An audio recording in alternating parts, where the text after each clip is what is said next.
What's up, guys? Welcome back to another episode of Sinister-Cast, a podcast where I talk about music, my channel, and things going on in my life. So if you're new, consider subscribing. Now, you may notice that today's video is titled something like my methods have changed or something like that. And I'll kind of go into more detail about that here in a second, but it's just the way that I'm making things has kind of changed, okay? And let me explain. So, for the longest time, a lot of my earlier stuff was recorded with cheaper gear. Mary Had a Little Lamb metal cover. When I did that, I recorded the audio with a Shure, I don't even remember the model name, but like a Shure, just a dynamic microphone, just a cheap one, and I would use that to just freely record my guitar cabinet or amp or whatever I was using. Use that to record, and had no kind of mixing skills or anything like that, just recorded everything. Had my buddy Daniel record the drums.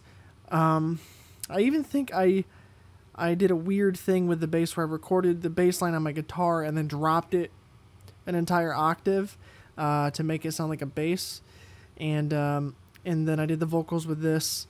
And for the video, I used an old Sony camera. It was a Sony DSC H300 or something like that. It shot in like 720p. It was one of those big cameras, and it had like a fixed lens, so you couldn't change lenses.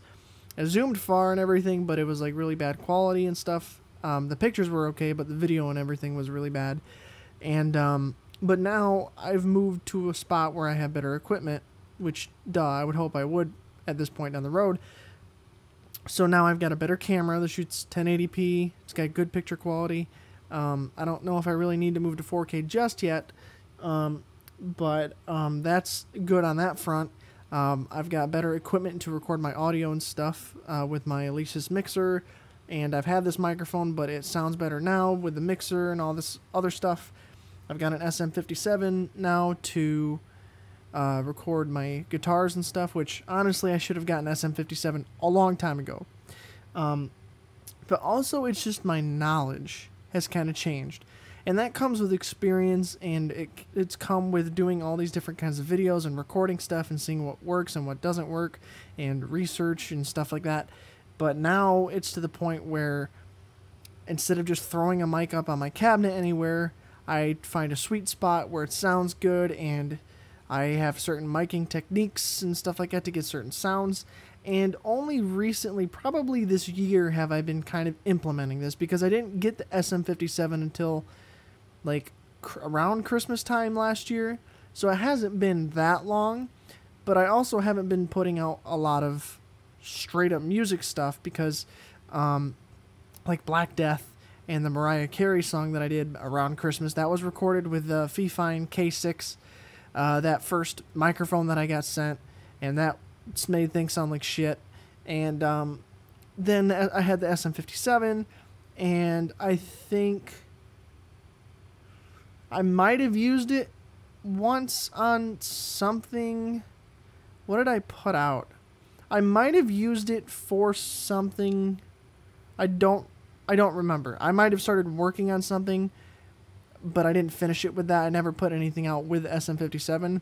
I've live streamed using it, so you guys can hear my cabinet through that. But then again, I wasn't doing the whole sweet spot finding thing with the microphone.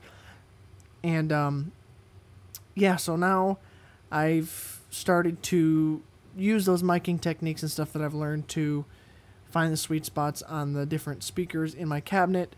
And, you know, my mixing knowledge and mastering knowledge and recording knowledge has expanded quite a bit. So I'm getting better sounds. And before, like, looking back on some of my covers and stuff, yeah, some of them sounded good at the time. And I look back now, and obviously there are things that I would change if I were to redo it now. But I've been working on something that I think you guys are going to like. Which, stay tuned, because that's coming out hopefully next week.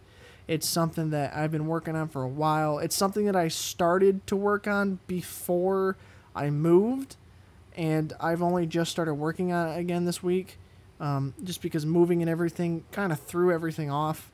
I didn't know how loud I could be in this apartment complex, and then I started practicing every so often and found out I could kind of crank it up enough to where I could mic up my cabinet, because for a while I was messing with amp simulators and IRs, or impulse responses, which is basically plugging your guitar into your computer and having digital amps and digital cabinets to get your distortion and stuff. And those have their limitations. I think Black Death actually... No, I don't think so. I think Black Death was still with that fee-fine.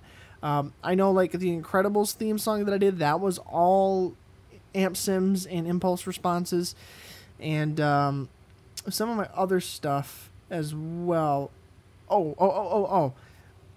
That's the difference. So you guys can listen to those, and there is a big difference between a mic'd up cabinet and a digitally created cabinet and amp. I actually think I did do something with the SM57. When I did the Game of Thrones theme song, I think that I did that with the SM57 without the sweet spot knowledge that I have now, and the miking techniques. So I think the Game of Thrones one was done with the SM57 before. That was like just before I was moving. And yeah. So go back and listen to that. You can tell that it sounds different compared to my other stuff. And that's just because it's a better microphone, and it's not the impulse stuff. And then I made a video about a secret thing that I found out with my Marshall amp, and I shared it with you guys, where it has an emulation out on the back of it, where I could plug that. Well, which normally you would take the loudspeaker output and plug it into your cabinet, and that's how you get your amp to play through your cabinet. But then the emulation, I take that to my mixer, which is connected to my computer, and then I can get my amp straight to my computer. So it's not exactly an impulse response or an amp simulator, but it's still my amp straight into my computer without having to mic it up, and I can do it quietly. I don't have to play it loud. And I was messing with that a little bit. I did that for the Paranoid cover that I did, and I did that for the Toy Story cover. I had my amp connected straight to my mixer to my computer and did the distortion and stuff from there, which I can get a decent sound with that. It's better than just all digital, I think. But then it still has some issues, because I think I talked about it even on the Paranoid cover, because it was faster. I had issues with keeping in time with myself, because there's a lot of lag or latency.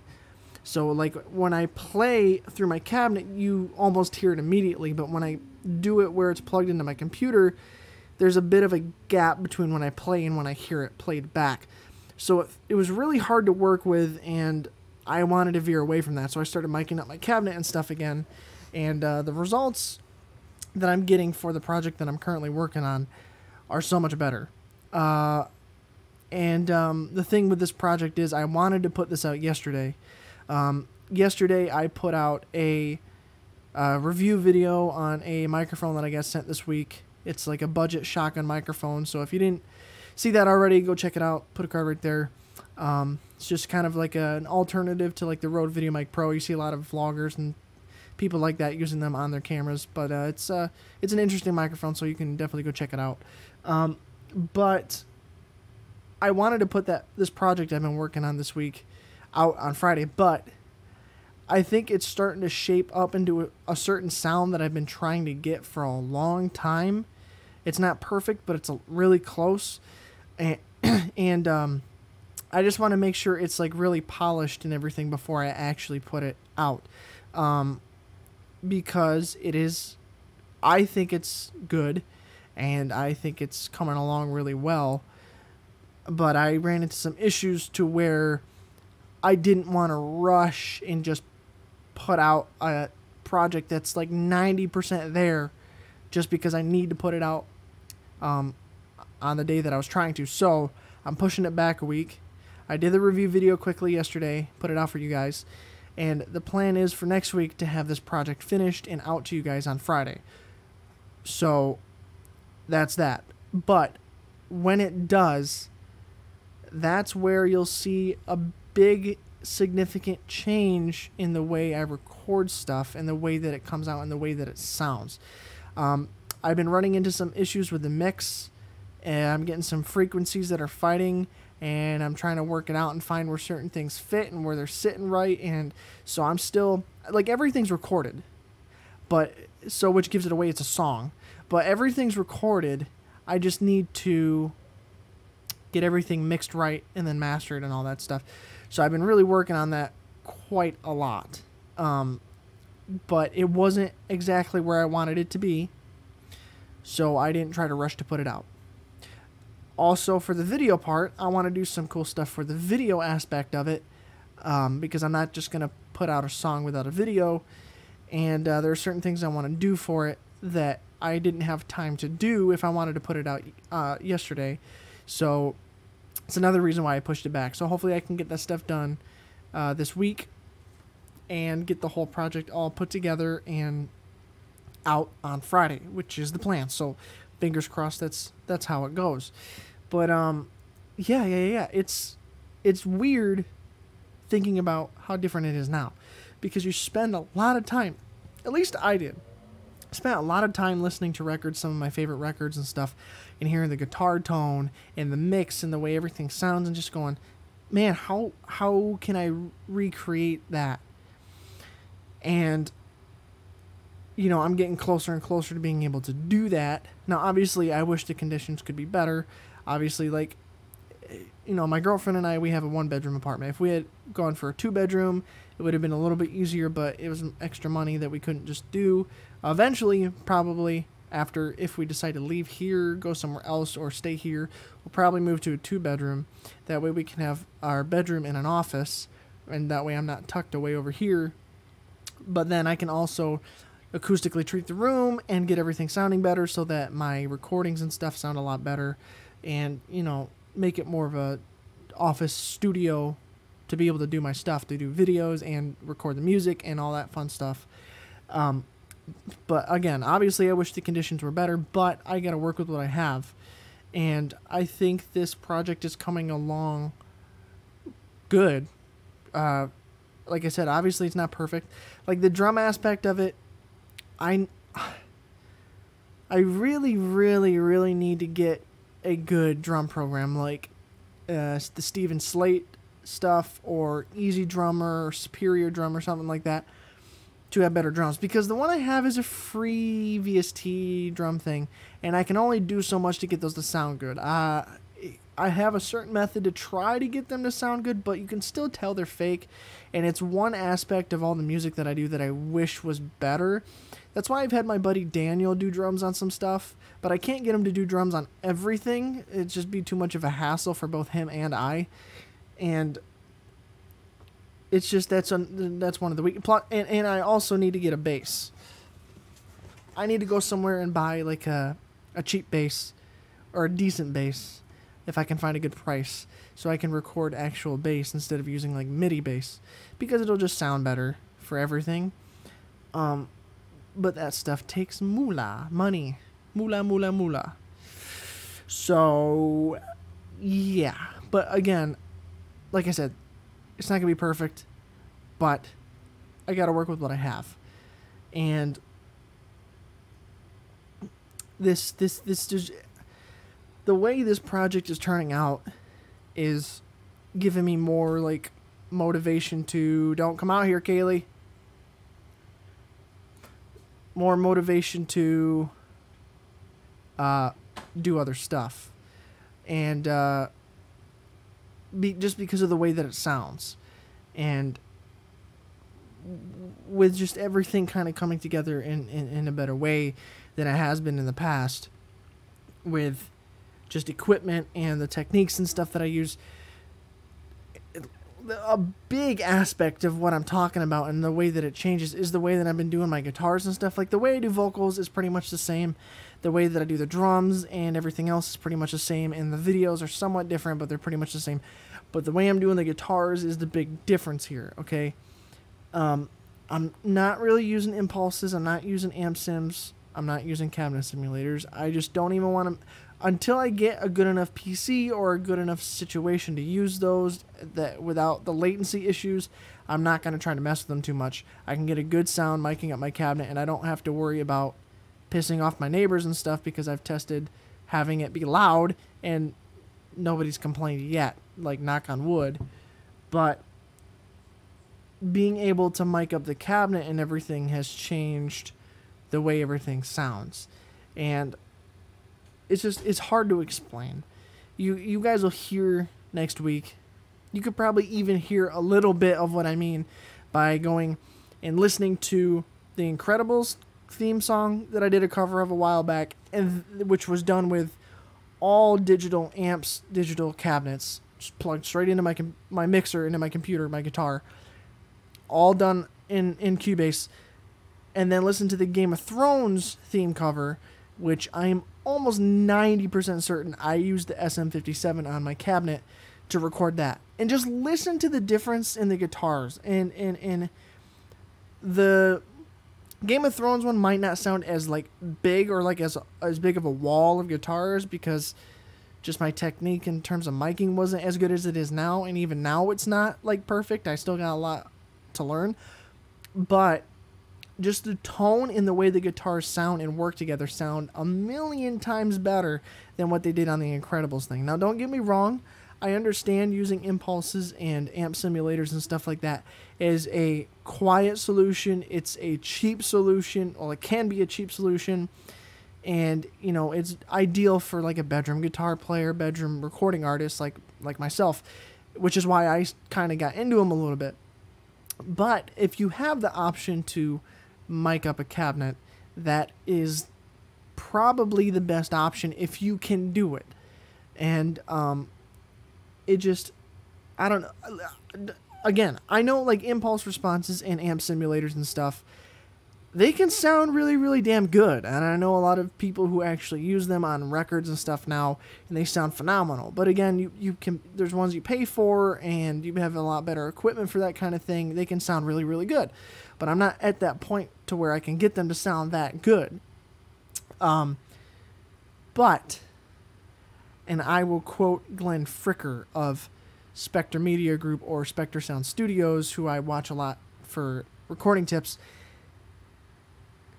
Learning and having the knowledge of miking up a cabinet is a marketable skill. So not only is it going to improve the way my mixes sound and my music sounds, but if at any point I decide I want to record other people, maybe make some side cash or something like that, knowing how to do that is a marketable, tradable skill. It's something that I can say I know how to do, and it might give me the extra edge over an artist picking somebody else to record their stuff. So that's that. And it's just, I don't know. That's why this video is called My Methods Have Changed Somewhat. Because the way I'm going to be doing my guitars and stuff is vastly different than I've done in the past. I used cheap microphones in the past. I had no miking technique in the past. I didn't know how to record right in the past or set my levels right in the past. I just kind of plug and played. Now, I have better equipment than in the past. I have better technique than in the past. I have better sound than in the past, and I have better knowledge of recording than in the past. And on top of all of that, I've had more practice playing, more practice recording, and more practice mixing and all that stuff. So it makes everything sound better, especially the playing part and recording part, because you can play with the live band and stuff and sound great. You could take a great live band that sounds killer live and put them in a recording studio, and they might struggle because they might not always play with a metronome or a click track, or, you know, have that obligation to play on time or in the pocket. And so practicing that by making covers and songs and videos and stuff like that, drilling that aspect of recording myself and being in time with myself has improved not only my skill and my speed, but my timing. And that's a big thing. Like, really, really big thing. Like, timing for me is a huge thing. And you can probably see it progress over time. Not like in the past when stuff may have been not as rhythmically tight as opposed to now. Now, I understand some stuff sounded kind of loose. Like, I know, like, Black Death. Some of the guitar stuff on there was a little kind of... It didn't sound like it was in unison. It didn't sound like it was super tight. But I was using the impulse responses in the amp simulators with that latency and that lag. And so it was really hard to get everything super tight. And I know that sounds like an excuse, but it's just... that really is a root cause of the problem. And, you know, I started playing guitar in 5th, 6th grade, and then shortly after joined band in school and was in percussion, and then eventually on drumline in high school, which if any of you know, if you've been in marching band or drumline or anything like that, you need to be tight. You guys need to all be in sync with each other, like locked down, locked tight with each other. Because if you're not, then you sound like shit. So the aspect of playing perfectly in time and sitting in that pocket and just getting it ding, ding, ding, ding, ding every time has been something that's been drilled into my head for years. So in the past when like I'm recording and I can't get everything tight, it really made me upset and I would get really frustrated. And even now I still do, because some stuff, like when I write things that are really hard, and I don't try to coast when I record stuff. I don't go play it easy. You know, I push myself. And so I record these things and I write these parts that are hard, and I have to really practice them to get them down. And it might take me 2 takes to get a part, 3 takes, 10 takes, 50 takes, 100 takes. But it just... that aspect of being in time has changed a lot. And not only has that helped my playing and my skill, but it's helped the recordings because they sound tighter, more on time, more professional. It's just... it's the way it is. It just kind of comes with practice and experience and doing it over and over and over and over again. So, yeah. Man, I've been rambling for 22-ish, 22, 23 minutes. But, man, you guys, you don't understand. Like, the way this project is going is motivating me to do more stuff because of how good it's sounding, at least to me. Now, look, I could sound like a complete ass by saying, "Oh, it sounds so good. It sounds amazing," and then when I put it out, it might sound like shit to you guys. But to me, it sounds like things are improving, and that is very uplifting or empowering or whatever you want to call it. It makes me want to do more, basically, because of how good it's sounding. And it's fun because, like, before, when I would record things, I would just kind of record it, I'd mix it up a bit, and maybe have to redo a couple parts and then put it out. But now with this, because I want it to be good, and because of the way I'm doing it, I'm running into some challenges. And I think it's good because it's going to help me learn to deal with these challenges when they come up, because they're not going to just disappear and go away. I'm going to still run into these challenges down the road. And so it's kind of a learning experience and kind of a journey, you know, going through this. Now, you know, like I said, I'm limited on resources, okay? But I gotta do everything I can with what I've got. And hopefully I get more stuff down the road. And I will, because I'm not gonna just stop. I'm gonna want better stuff. I want a better amp. I want a better cabinet. I want better microphones. You know, all that stuff. I want a better computer to edit on and mix and master and record and all that fun stuff. It's going to take time, but I have the motivation and the dedication to keep going with it. And yeah, it's a special thing. Like, really it is. Because I think about, even if, let's just say, even if this channel, with how much it's growing anyway, goes nowhere. I stop or it hits a flat plateau and it just dies off. At least I learned something and I had a fun journey. If I never would have done this, I never would have learned everything I've learned on this journey. I wouldn't have learned all these new ways of recording music or video or anything. And because I've done it, I actually have some, not just the miking stuff, but more marketable skills. I know how to shoot video, at least decent enough. I know how to record audio, decent enough. I know how to mic a cabinet, decent enough. I know how to edit video, decent enough. I know how to edit audio, decent enough. I know how to mix those together. I know how to make music videos, decent enough. And I know how to talk better now. Because if you go back and listen to the very first Sinister-Cast, episode 1, and listen to how kind of awkward and weird and uncomfortable I sounded. But now listen to me now. It may not be exactly perfect still, but it's a lot better. So I think my speaking and my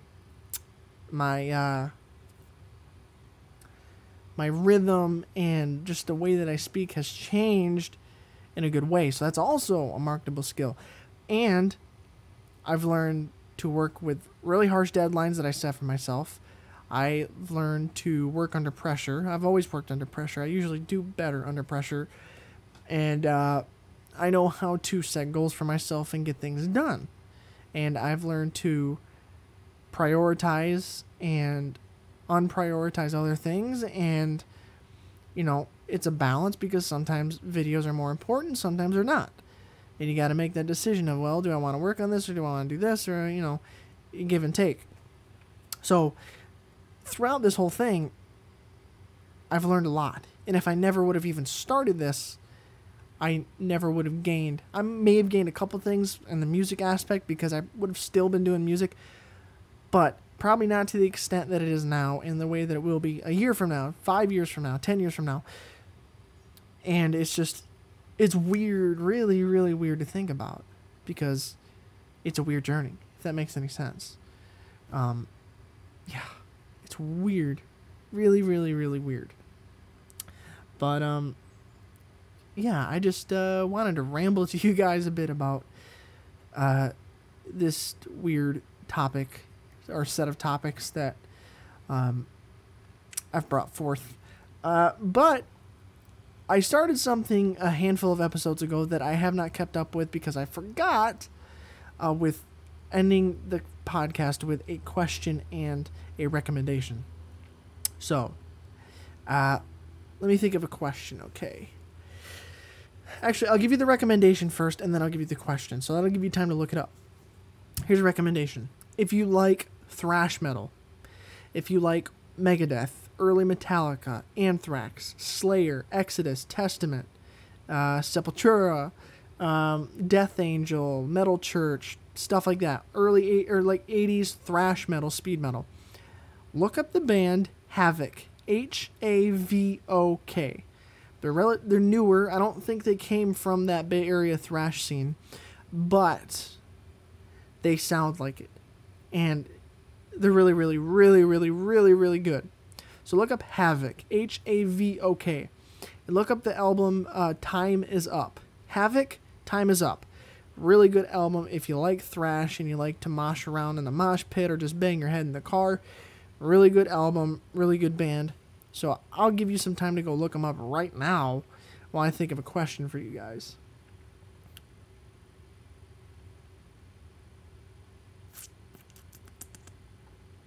Oh. No, I already asked that. I can't ask you guys that again. Oh, I got one. This may hurt a little, but, so, what are some weaknesses that you guys notice with my stuff? Any of my stuff? Songs, the videos, anything. What are some weaknesses that you guys notice? Don't be afraid to tell me, because if I have some, I want to know what they are so I can improve them and make them my strengths.